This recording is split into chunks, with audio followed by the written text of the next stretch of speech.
We are live. What is going on, everybody? Welcome to the Boxing Fanatico live episode 77, because we are going strong non-stop. Now we got to talk about Bill Haney and Shakur Stevenson, the rivalry that never ends. Let's go ahead and switch over right quick.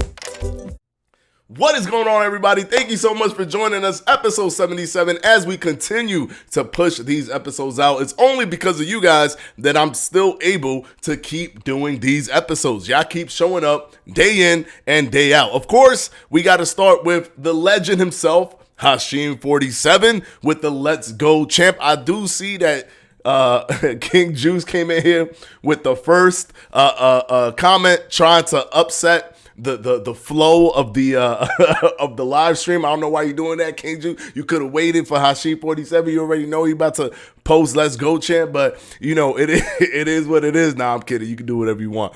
But thank you for coming in early. I appreciate that. Now let's go ahead and start the show with Michael Buffer, so we could start talking about this whole thing and look at the video. We're gonna watch the video that Bill Haney posted. Ladies and gentlemen,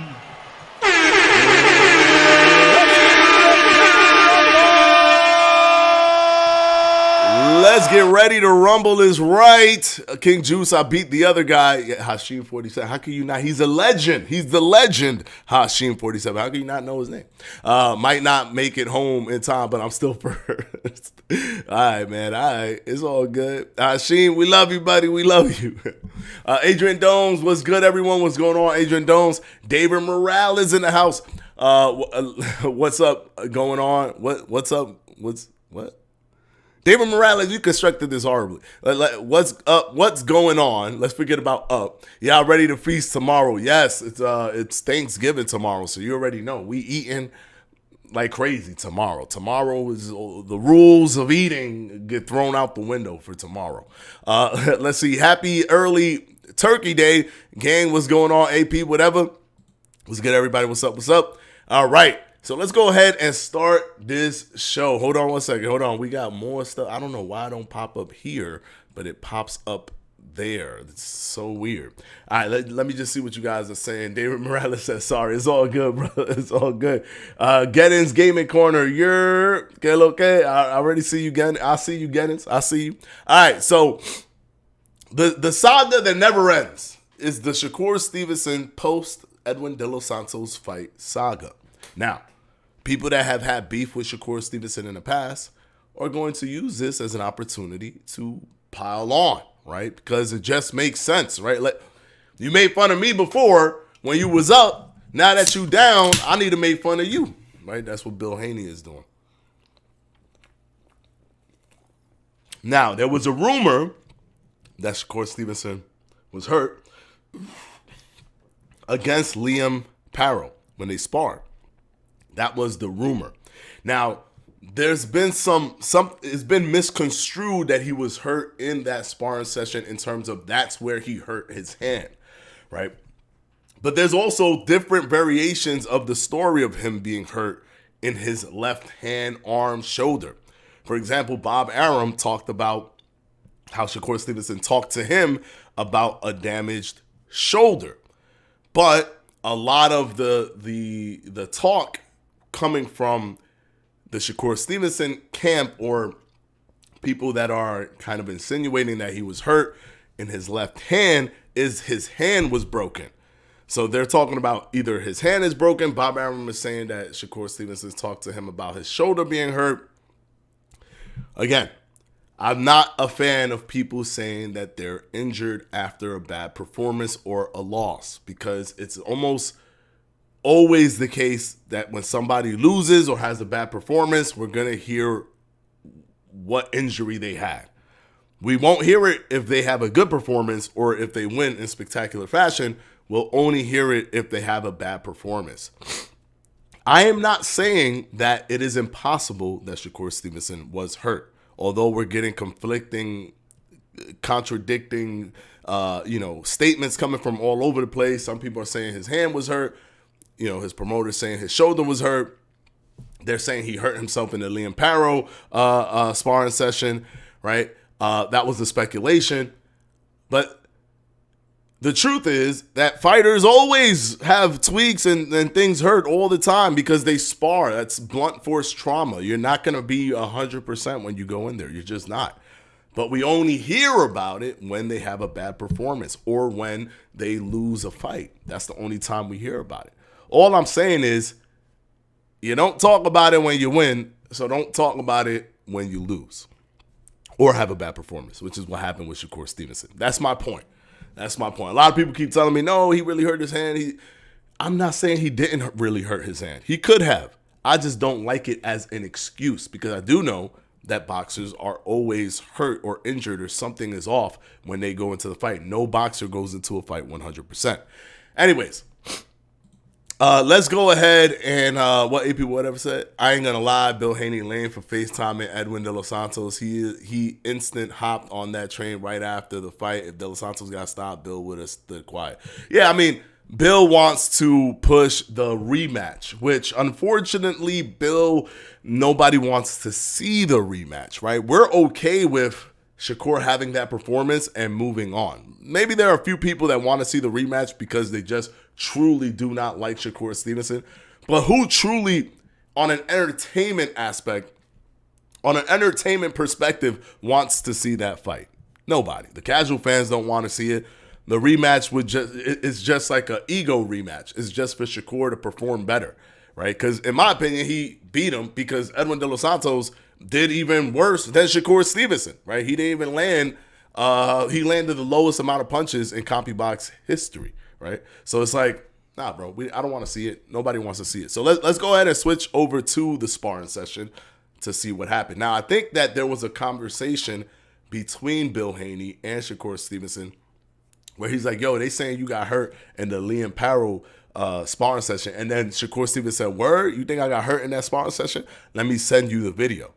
And that's what ended up happening. That's why we're here right now talking about this sparring session that he just dropped. So let's switch over real quick. Where's my Boxing Fanatico logo? It's still not there. What's up? Still not showing up. What's up? There we go. All right. Boxing Fanatico logo. Gotta have that. All right. Okay, let's take a look at it.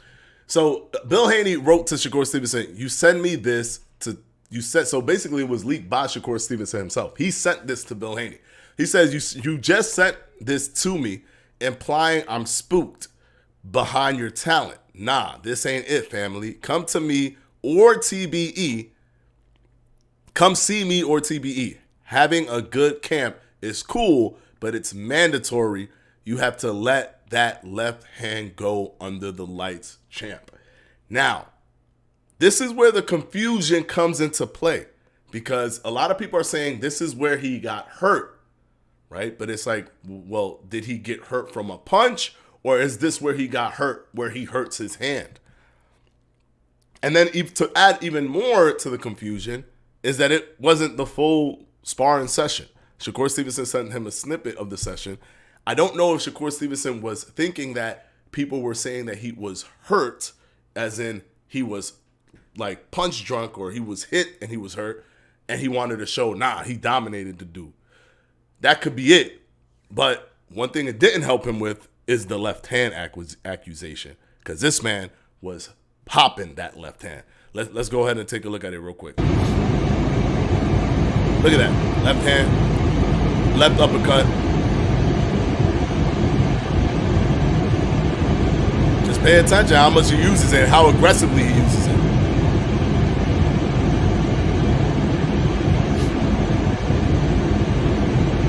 Left hand shoots it really hard, although Liam dodged it. He shot it really hard. Body, left hand, throwing that left hand like crazy. This is the Shakur Stevenson that we wanted to see versus De Los Santos.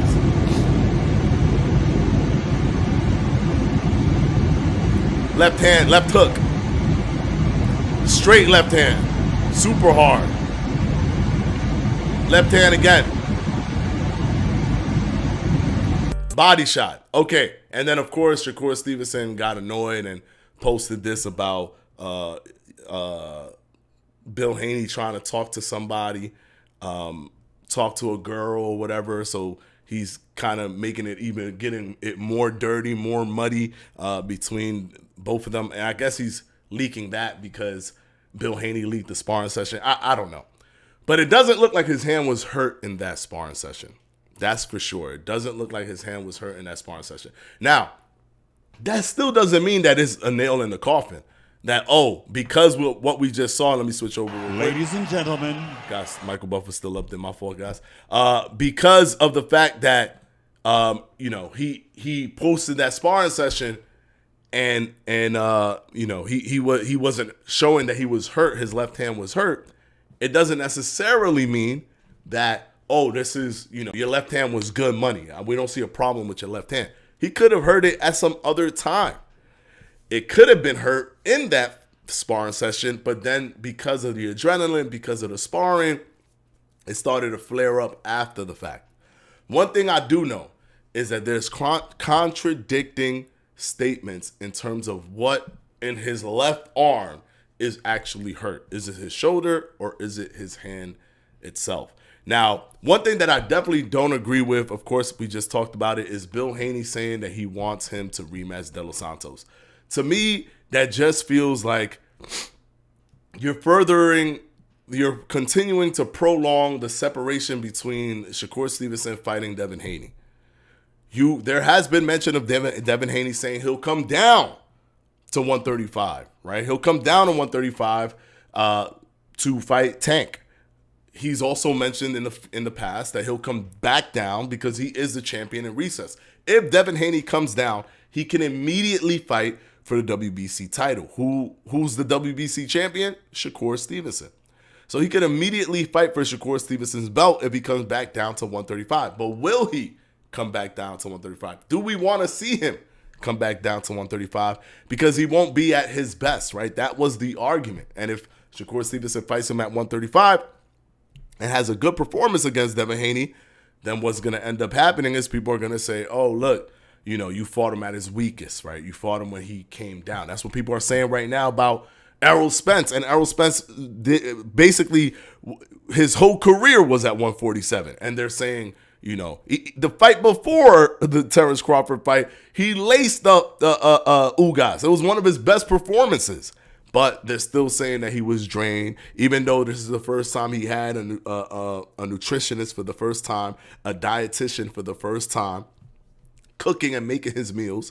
He hit the number 147 right on the number, right? ASAP, what TV was going on, brother? He hit it right on the number, but he's drained at 147. For the first time ever, he's drained. He's been killing it at 147. When he fights Bud Crawford, he's drained. So what do you think the sentiment is going to be for Shakur Stevenson if he fights Devin Haney, with Devin Haney going up to 140 and then coming back down to 140? Going up to 140, yes, coming back down to 135 to fight Shakur Stevenson. He's not going to get the props for that. The same way a lot of people are trying to take it away from Bud Crawford, they're going to try to take it away from Shakur Stevenson. My thing for Shakur Stevenson is simple. Forget about 135, unless you know for a fact that you have a Lomachenko fight lined up, which it's looking like it's a possibility now. There's talks with Top Rank that they are setting up a Lomachenko versus Kambosos fight in Australia as essentially an eliminator for the WBC belt that Shakur Stevenson owns, and whoever wins that would fight Shakur Stevenson. So if you know that you're going to get the Lomachenko fight, then hold off and fight Lomachenko, because that is a fight worthy of you staying at 135. Other than Lomachenko and a Tank Davis, which we know Tank Davis that thing is like as far as the moon. We're not getting there right now, right? Other than a Tank Davis fight, which we know ain't happening, and a Lomachenko fight, there's no reason for Shakur Stevenson to stay at 135. There's absolutely no reason. He should simply move up, go to 140, where everyone is lit. It's all lit. Oh, another thing that I forgot to mention was that Bill Haney told him to spar Devin Haney for $1 million, to have a spar with Devin Haney at 140 for $1 million. Shakur Stevenson replied, well, I was in Vegas for the fight. You should have told me, we would have done it there. That continues to add to the confusion of the injury. Because if you were in Vegas and you were injured, why would you want to fight Devin Haney in a sparring session for $1 million at 140? If you know that you're hurt, none of the stuff add up. None of the stuff add up. And I am hoping that, we move on to the next Shakur Stevenson fight, because people have really short memories when it comes to boxing. That's why the moniker "you're only as good as your last fight" is a thing, because people only really harp or focus on your last fight. But I do believe that the hate will actually help elevate Shakur Stevenson. People are going to watch him more. Like, I know that sounds crazy, but because they hate him so much, they want to see him do bad. They want to see him lose. So they're going to watch. It's already proven that that's the case, right? When he had that performance with Nakatila, they watched the Jamel Herring fight. Nakatila fight generated an average of 870,000 views. The Jamel Herring fight generated an average of 1.7 million.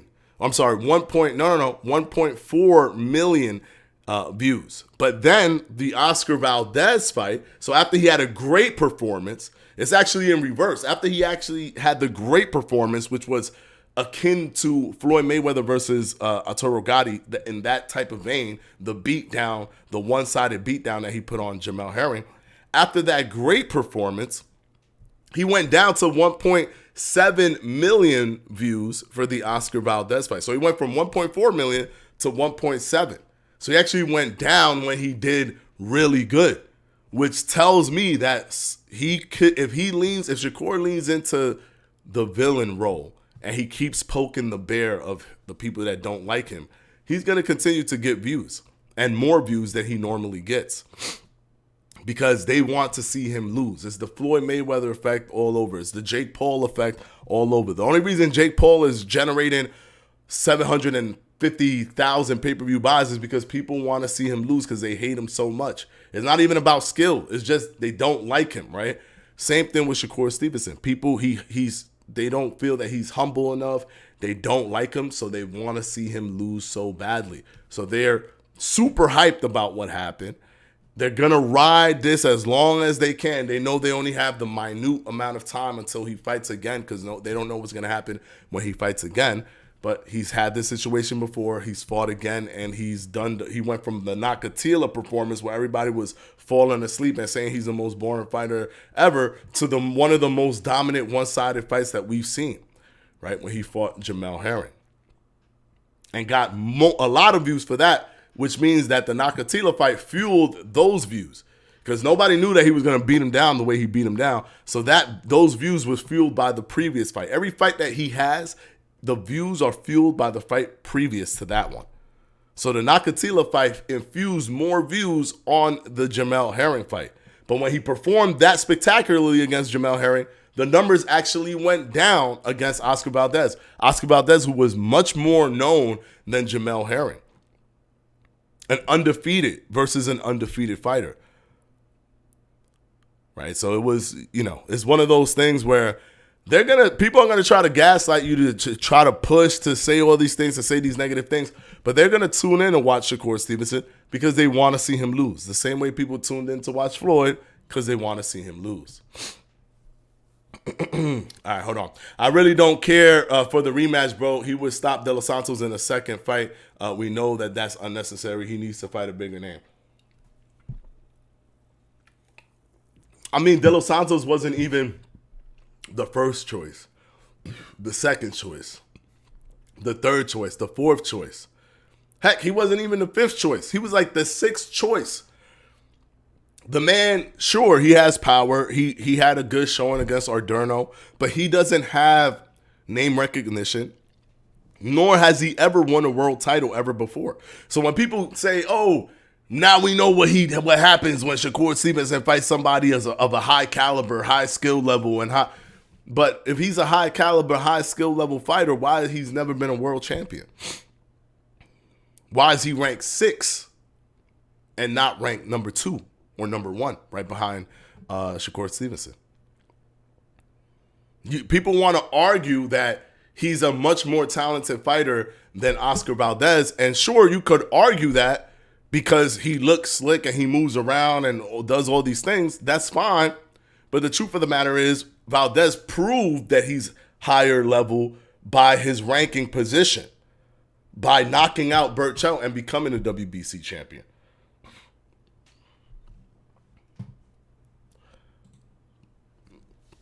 Hold on, we got Love Seat Shorty in the house with the $5 super chat. Hold on. My man said, happy Thanksgiving, y'all. Pull up on my stream next Tuesday, 8 p.m. Eastern time if you want the stuffing knocked out of you on Undisputed. Hey, hold on. We got to give you the... Here we go. Boom! Man, let's play that one more time. I love seeing that. Hold on. It's out of nowhere. Bang! $5 super chat. Thank you so much, Love Seat Shorty. Of course, it's going to come up again over here with the alert box, but much appreciated. My man came in with a $5 super chat this time. Jesus. Oh, man. and you heard him. He goes live every Tuesdays, 8 p.m. Eastern time. He letting you know he go live and he fighting viewers. He's fighting viewers. So go to Love Seat Shorty's channel, and if you think you good at it at the game, fight a developer who makes boxing games or who's making a boxing game in a boxing game. That's fun. That's always fun. All right, hold on one second. Just like the Bud Spence rematch, nobody want to see that again. Yeah, nobody wants to see that one again for different reasons, right? If it was a competitive fight, we would want to see. And there it goes. I can hear it. If it was a competitive fight, people would want to see the Errol Spence rematch. They would want to see it, but because it wasn't competitive, people don't want to see it. So what do? People that still want Spence or wants him to get his get back, because if there wasn't a rematch clause, there would be zero possibility for a rematch. It's only because there was a rematch clause involved. And Terence Crawford had the power to make it 147 again. And I think he was trying to go that route, but then he conceded to making it at 154. So he's going to fight at 154 against Errol Spence Jr. It is what it is. You know, people are going to get to see, can Errol Spence Jr. actually do good if it's at 154, if that's the big thing that was holding him back. We'll get to see if that's the case. I don't believe that is the case because he was fighting just the same way he always fights. He was using the same type of strategies, but the only difference is that Terence Crawford was able to, punish him for the strategies. And he's one of those fighters that he's a high engine fighter where he overwhelms you with activity. And if you take away what he does, the way he punches, and you punish him for it, he didn't show in that fight. He didn't show that he had anything else to give, which is why there was so many fights in the past where it'll be very close between, for example, him and Sean Porter. It'll be a very close matchup because if it's a give and take, there's nothing else that he has. He only has that, boom, boom, boom, boom, boom, boom, overhand and body shot. So after the jab, right? So it's one of those things that I think that he will come in acting the same way, being the same way, but you got to give him respect, right? He's a person he's tough. He got beat up and kept getting back up. The referee had to TKO him because he didn't want to stay down. Has a lot of pride and he wants the rematch. I don't know why anybody would want to fight again after a beating like that, but he does. So clearly he has a lot of heart. So we got to give him that. All right, hold on. That fight was so bad. At first, I thought Shakur was playing dead because everyone ducked him. I bet he put on a good performance. I bet he put on a good performance in his next fights. Yeah. I don't think that Shakur was trying to goad people into fighting him because he sparred a lot of these people, right? He sparred Tank already. He sparred Devin Haney. He sparred Lomachenko. I think that he knows that they know how good he is. And they're not going to use a bad performance it's not going to goad them into fighting Shakur Stevenson. If anything, a bad performance is going to embolden them to further push themselves away from fighting Shakur Stevenson.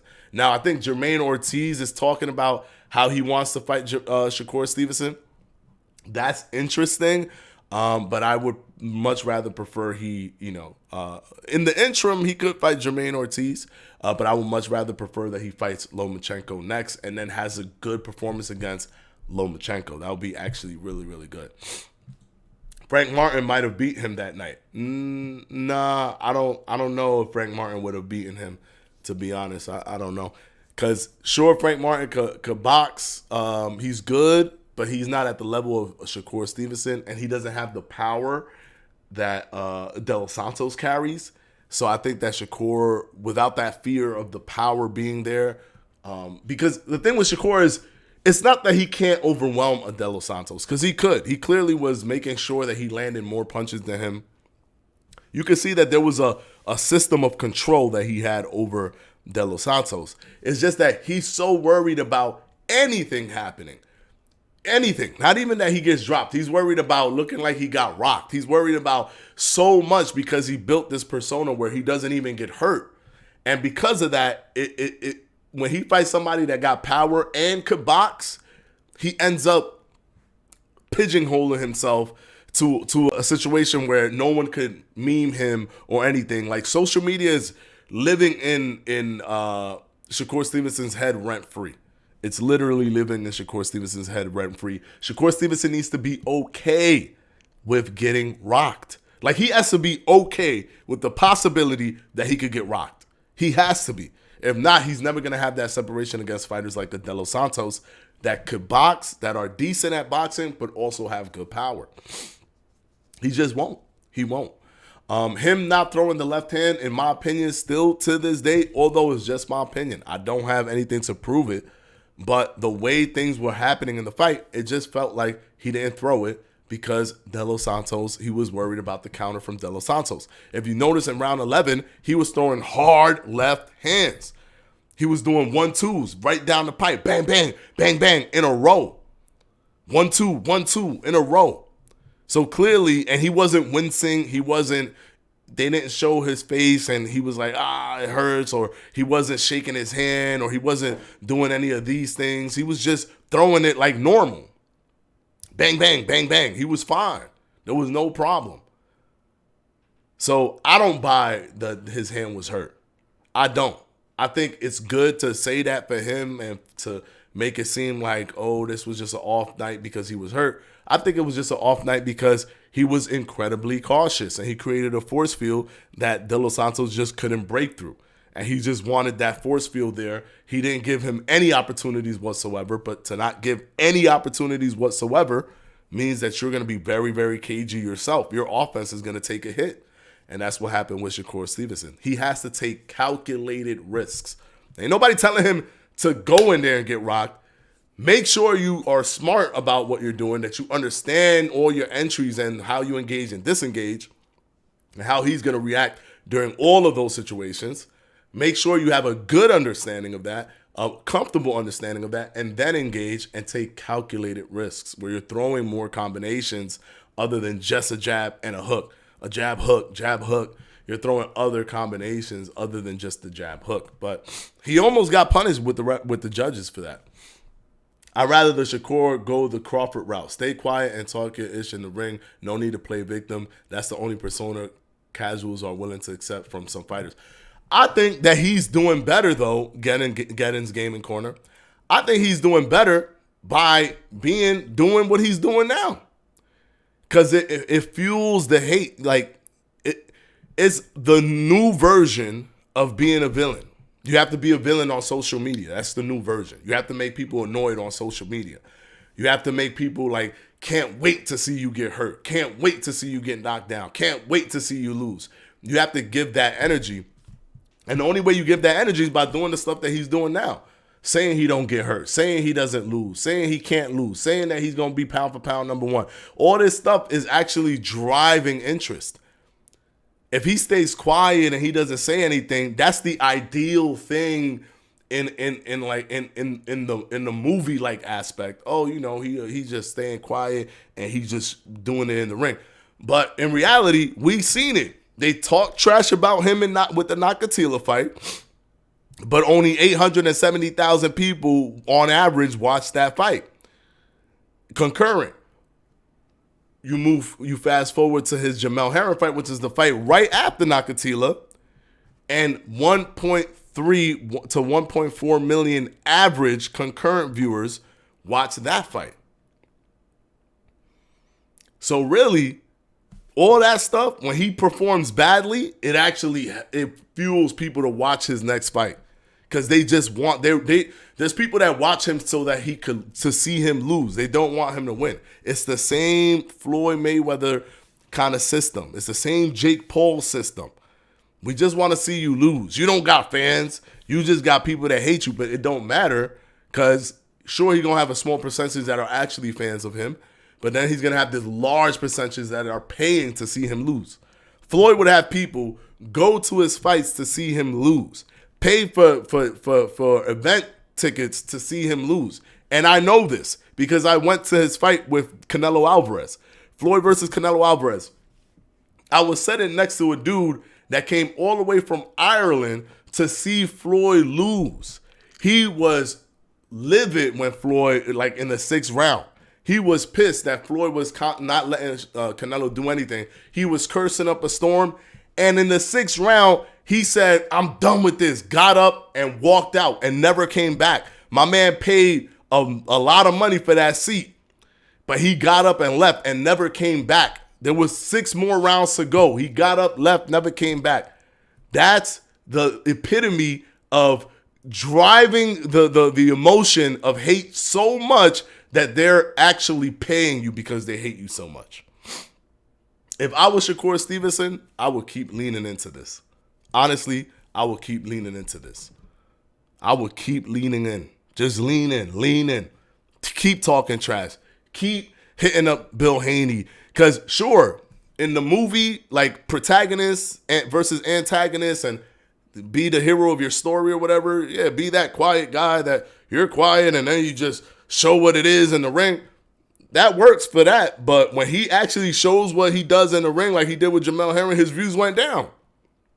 It's the flip. It's the reverse. Believe it or not, it's actually the reverse. You don't got to believe me. Look at the numbers. Look at the numbers. He fuels more viewership from people wanting to see him lose. So when he has a bad performance, it gives people hope that he'll have a bad performance again. Or it gives people hope that he'll do even worse and then maybe even possibly lose. And it makes them watch your next fight. And if you keep poking the bear, they really watch it because they can't wait to meme you. They can't, they're watching it with like bated breath. Like, come on, let me see what, come on, hit him. That's how they watching it. That's how people watch Floyd Mayweather.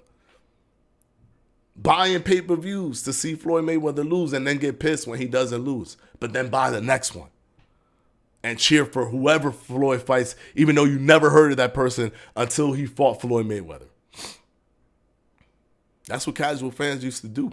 They used to be like, yo, that Spanish dude, he really beat Floyd. Floyd hit him when he wasn't paying attention and knocked him out. I don't know what that was. The Spanish dude, or you talking about Victor Ortiz? Why are you so gun-ho for a person you don't even know their name? Think about that. They don't even know the name of the person, but they watched the pay-per-view. They either went to a bar or they bought it at home or they went to a fight party, whatever they did. And they're mad that the dude that they don't know couldn't beat Floyd Mayweather. It's not easy to get that Floyd Mayweather hate where the emotion is hate and love is just as like it's still emotionally driving. And an argument can be made that hating on somebody can drive even more. It can drive people even more. Now, do people want to be hated on? No, it's psychologically, taxing, especially for somebody who's young like Shakur Stevenson. But if he could like clear his mind from even caring about it in that deep of a level and just look at it as a financial opportunity, if I was him, I would just lean in. Lean in. Don't listen to people telling you, just stay quiet. No, lean in. Make them even more annoyed of you so that they really tune in for the next fight, hoping that you're going to lose and then win. Win. And that makes him even more infuriated. Yeah, well, next fight he going to dominate. We know that. I don't know what happened that fight, but he still obviously won the fight, yes. And he's going to do better next fight. People treat it like like his last fight. Yeah, I mean, when he did that to Jamel Herring, nobody said a word about the Nakathila fight. We're only now hearing about the Nakathila fight because of the De Los Santos fight.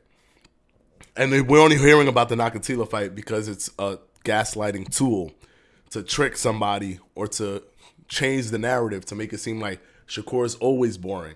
But the truth is, there's only 2 fights where that has ever happened, where it was boring. There's only 2 fights. It's the Nakathila fight, and he's fought 21 times. Those are the only 2 fights where you could be like, oh, damn, he was boring. Those are the only 2. So for 90% of his fights, he's dominating and it ain't boring. For 2 of the 21 fights, he's boring, and a person will gaslight you to believe that he's just a boring fighter across the board.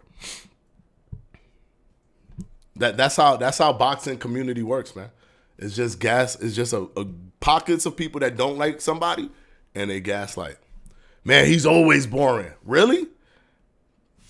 Did you not see his last 4 fights? Yeah, but what about the Nakathila fight? So you're pointing at one thing, and I'm telling you 4 things that just happened before this De Los Santos fight, but he boring. Okay. You're not gaslighting, bro. You don't have an agenda at all.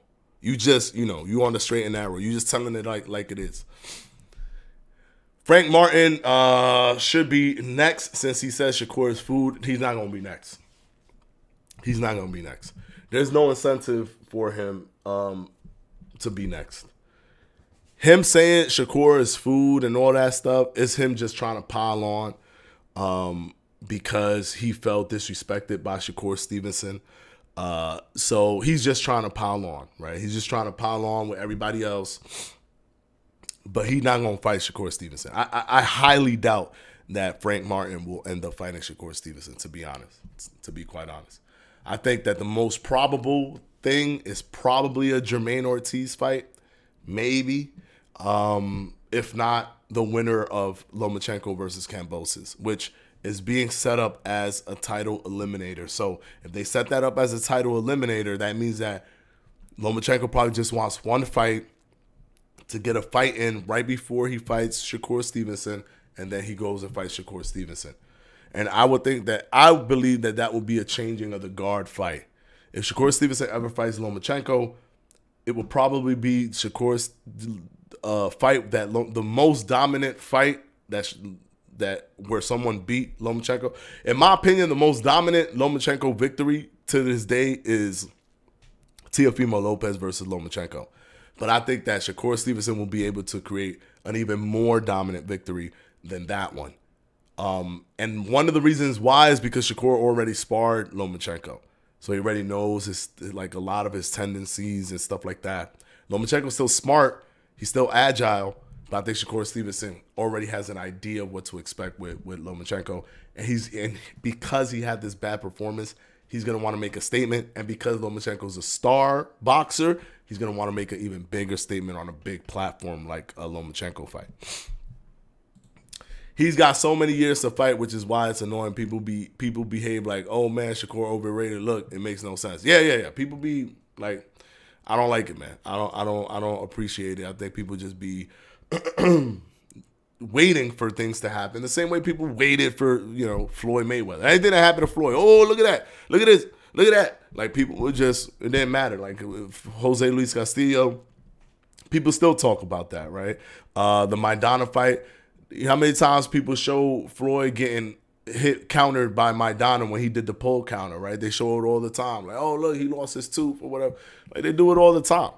They can't wait because that's all they have, right? That's all they have. They can't, there's nothing else because Floyd never lost. So there's nothing else that they can hang their hat on because they just dislike him so much.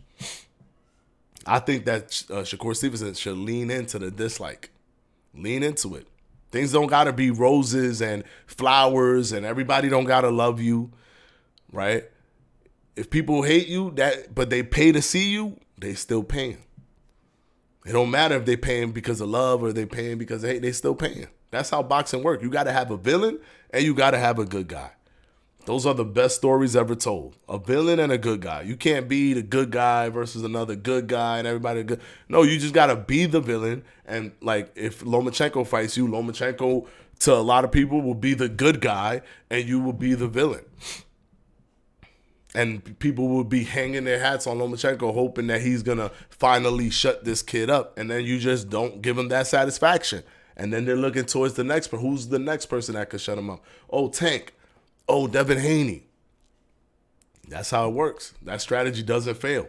The villain strategy doesn't fail.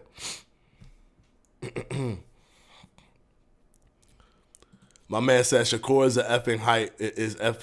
effing hype. Stop the cap. Okay, so being 3 division, guys, as quickly as Shakur became 3 division, we're not even talking about age. We're just talking about in terms of the amount of fights he's had. He's a 3 division champion with the amount of fights he had, but he's a hype job. Tell me another person who became 3 division champion with just 21 wins. And what's the next thing that they're gonna say? Oh, but who has he fought? People better than De Los Santos in the rankings. People who were champions. De Los Santos has never been a champion. But all of a sudden, De Los Santos, because he gave a poor performance against De Los Santos, he's the best person he's ever fought. You're lying to yourself. Oscar Valdez was ranked way higher than De Los Santos when Shakur Stevenson beat him. Jamel Herring, same thing. De Los Santos was not even second. He was 6th in the rankings with never winning a world title ever. And he has roughly around the same amount of fights as Shakur Stevenson, and he never won a world title. How many wins does Frank Martin have? Never won a world title.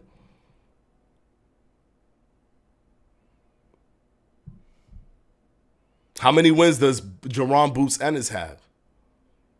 Never won a world title. Think about it. Not only did Shakur win a world title, he's won a world title in 3 different divisions with only 21 fights under his belt. That's fast. That's very fast. But he's a hype job because he had one boring performance. He completely decimated Jamel Herring in a Floyd Mayweather, Arturo Gatti type destruction. But let's not talk about that. Let's just talk about what he just did. He beat an undefeated Oscar Valdez, who had like 30 wins with no losses, who knocked out Burt Chelt, who was considered the best at 130. The best. And Shakur Stevenson dominated him. But nah, come on. You know, he just had a boring fight. He was a hype job. There was a boring fight that he just had. So come on now. Stop talking about Oscar Valdez. Goes up to 135 against a dangerous Yoshina, who's giving everybody problems whenever he fights somebody. Made Yoshina look like he shouldn't even be there. But come on now. Come on now. Don't do that. The De Los Santos fight. That's when all you're doing is waiting for something to go wrong, no matter what it is, to be able to get on his back. Because you don't like him. That's it. You don't like him. Just say, listen, I don't like him, so this performance made me not like him more. Just say that. You don't got to pretend like he a hype job when he's gotten 3 world titles. He's 3 division, more than 3 world titles, but he's 3 division champion at only 21 fights. At only 21 fights, 3 divisions. He winning world titles like it's nothing. He's winning lineal titles because he beat Oscar Valdez and Jamel Herring. Those were champions that beat the man he beat the man that beat the man. So those were lineal titles. Robson Canseco gave Oscar Valdez problems. It was controversial What did Shakur Stevenson do? Fight Robson Fonseca right after. And completely outbox an Olympic gold medalist in Robson Fonseca.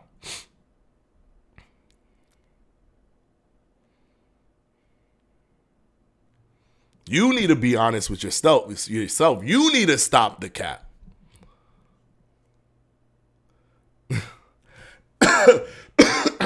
King Juice hilarious. You need to stop the cap, bro. You're the one that's actually capping.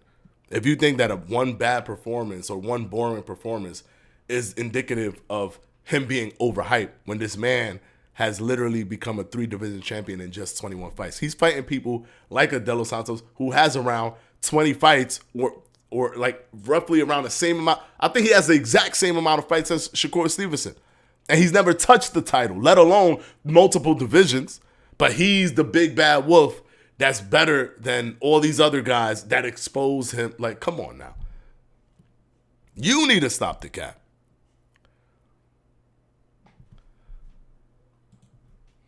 Guinness Gaming Corner. Some fighters are damn if you do, damn if you don't, no matter what they do. That's true. But I think that he will be better off if he leans into the whole constantly get people to annoyed. Get people to be like, man, get humble. The whole Ryan Garcia saying that he need to humble himself in that video and Ryan like trying to roast him. That's perfect. That's perfect. Because it keeps adding to the narrative that he's not humble. And what does that do? That fuels people to see him get humbled. That's what happened with Floyd. Oh, he's so cocky. He's not humble. He's not humble. Look at Manny Pacquiao, so humble. Can't wait till Manny Pacquiao humbles him. That's why that fight did 4.3 million pay-per-view buys. He needs to lean into it because being a villain now, like people want, like, oh, he's not a villain like Floyd was a villain. Floyd talked in the press conference. We live in a different world. Stop trying to make this world the early 2000s or mid 2000s. It's not. Now everything is driven by social media. We're connected to these people 24/7. They could say something. Shakur could say something right now on Twitter, and instantly there's people that can interact with it immediately. We're in a different world. So now it looks like the social media villain is the villain that people will pay to watch. That's why Jake Paul is be doing 750,000 pay-per-view buys. Because people are paying to see that. And they're paying to see him lose. A majority of those people are paying to see him actually lose. And Jake Paul leans into it. He leans into that. Sure, it could be psychologically and mentally draining because nobody wants to be talked bad to, right? You're a human, right? You're the main character of your own story. You don't want people to talk bad about you, but it is what it is.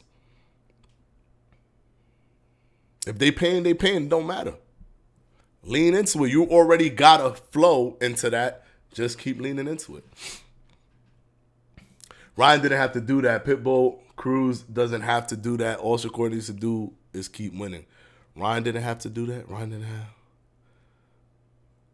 Nah, I think that helped. I think that helped him because now we got a popular person like Ryan Garcia talking negatively about Shakur Stevenson. What's that going to do? That's going to siphon Ryan Garcia audience members. Whoever watched that, right? That's going to siphon them. That's going to also rally them. They're also going to be like, yeah, he's not humble. Let's get him humbled. And they're going to watch this fight. That dude from Ireland was mad at what Floyd did to Hatton. Nah, he just didn't like, that dude just didn't like Floyd, man. He did not like Floyd. He's sitting there cursing like he couldn't believe it. I thought he put like $50,000 on Canelo beating Floyd. Like the energy he was giving me was like he lost his house on Floyd Mayweather versus Canelo Alvarez. And he purchased the ticket. And the tickets wasn't cheap. Where me and my wife, which is my current wife, but my who was my girlfriend at the time, were sitting was not like regular seats. We were like mid, right before you go to the ground floor. So the tickets was expensive. I know he paid for those tickets. Because comp tickets are down there. So he got up and left in the 6th round, but bought the ticket to watch Floyd lose. Think about the power of that. And if somebody could do that for a fight, fly from Ireland. I mean, he's flying from Ireland, right? Or wherever he's flying from. I don't think he was in America or living in America because his accent was very heavy. So I figured, I could be wrong, he could have been, but it seemed to me that he came from Ireland. And paid to see him, paid to watch Floyd, took a flight, paid for the seats to watch Floyd lose. And if you bring that down to a normal level, what's $80 for somebody that really don't somebody that don't like you to see you lose? That's nothing. That's nothing.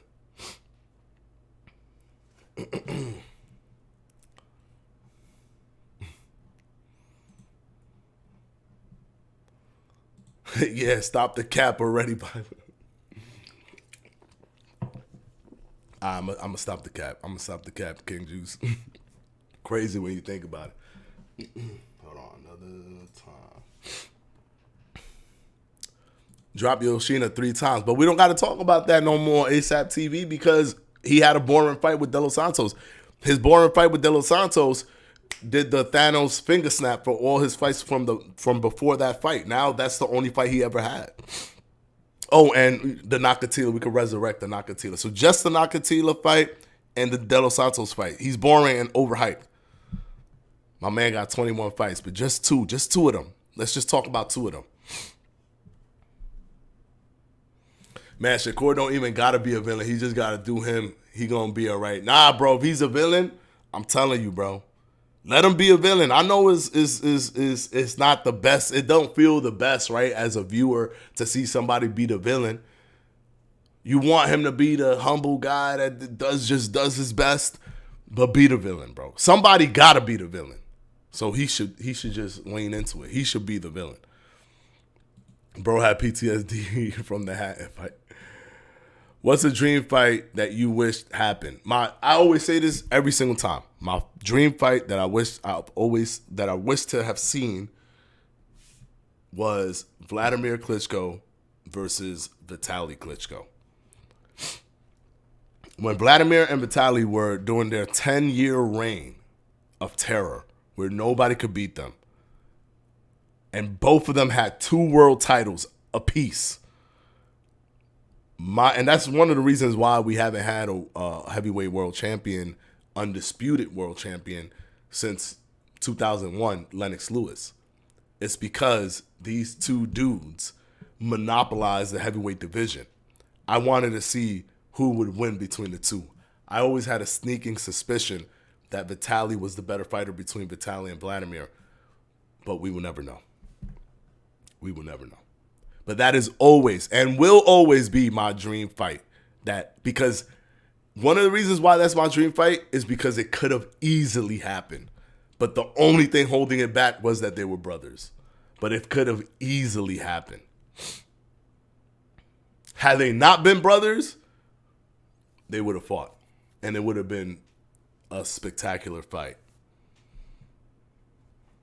Right before you hit the ground are the perfect seats. Couldn't see the fighter's feet being floor level. Yeah, I know. Those seats are beautiful, bro, because you're elevated.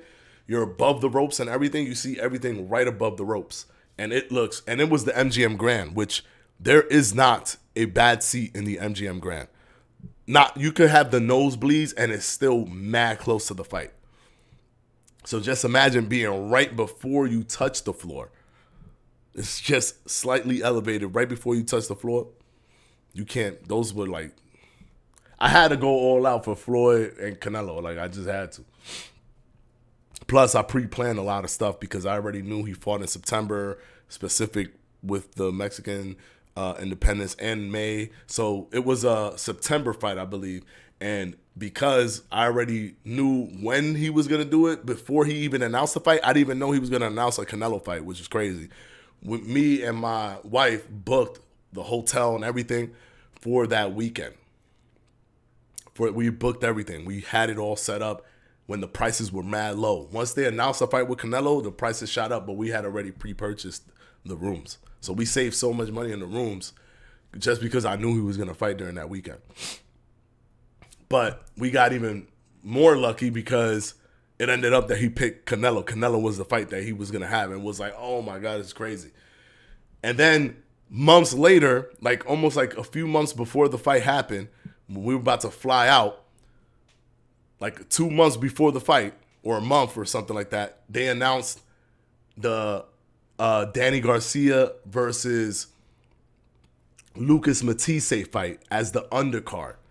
And believe it or not, at the time, the most anticipated fight that you could do, other than Manny Pacquiao and Floyd, was Floyd versus Canelo Alvarez. And the second most anticipated fight was Danny Garcia versus Lucas Matisse. And it felt like it was free. It felt like the Lucas Matisse and Danny Garcia fight was free because we already paid for the tickets for the Canelo versus Floyd Mayweather fight. It felt like we just got an added value to a ticket that we already purchased. It was amazing. The whole thing was amazing. And then the fight like lived up to it because it was like the cleanest, most insane, technically sound performance that Floyd ever put up. Right? It wasn't brutal, but it was just a masterful masterpiece.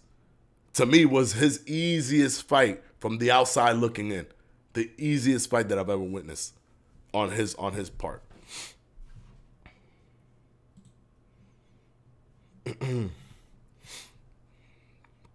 Pop Off Gaming in the house. What's going on, bro? What's up?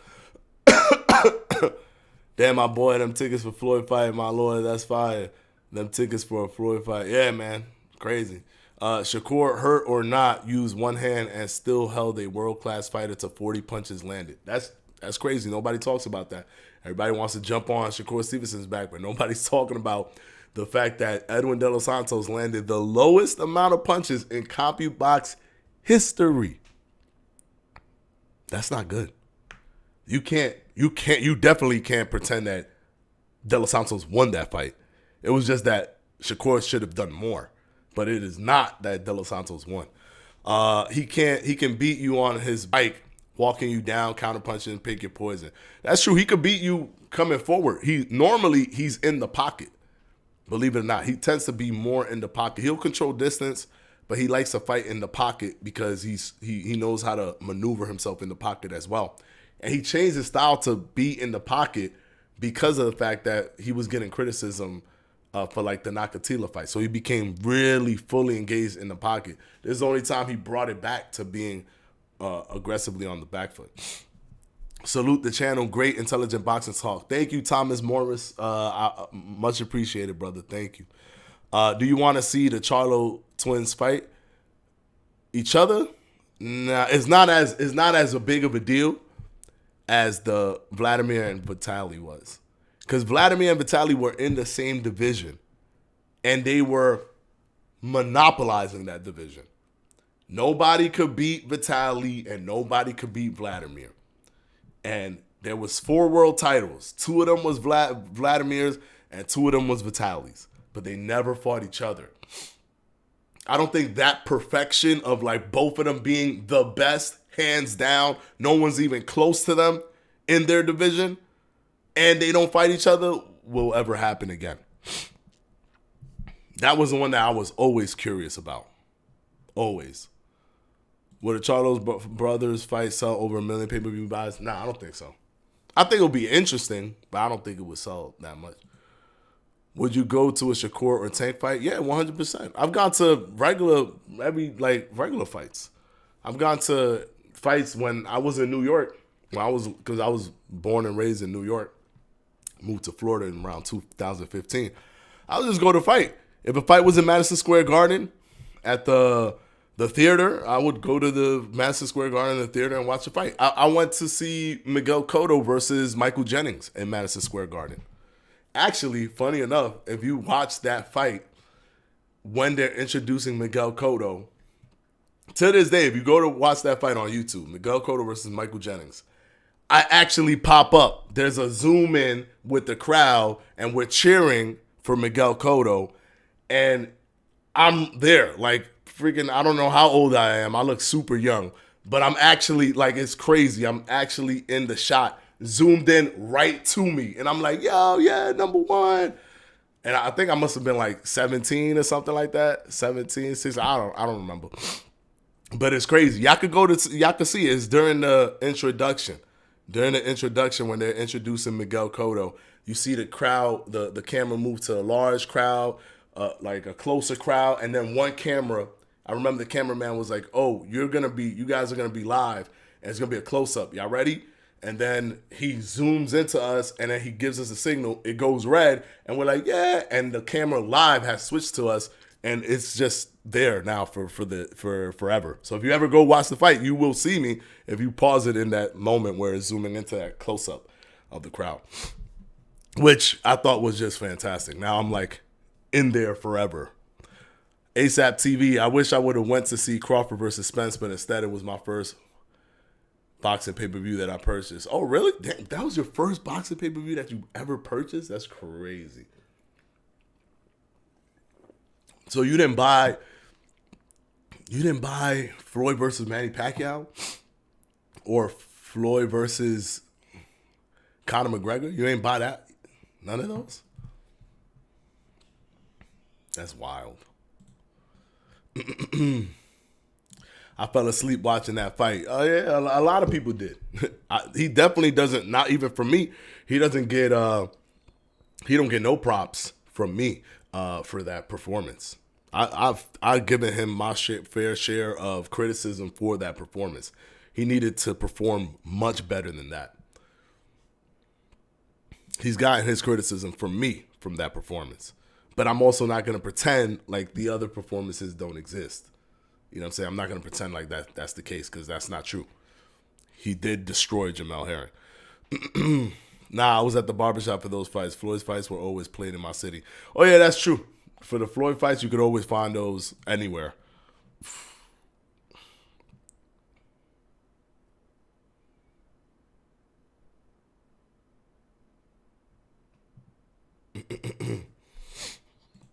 What fight was that? I gotta go see that. That's fire.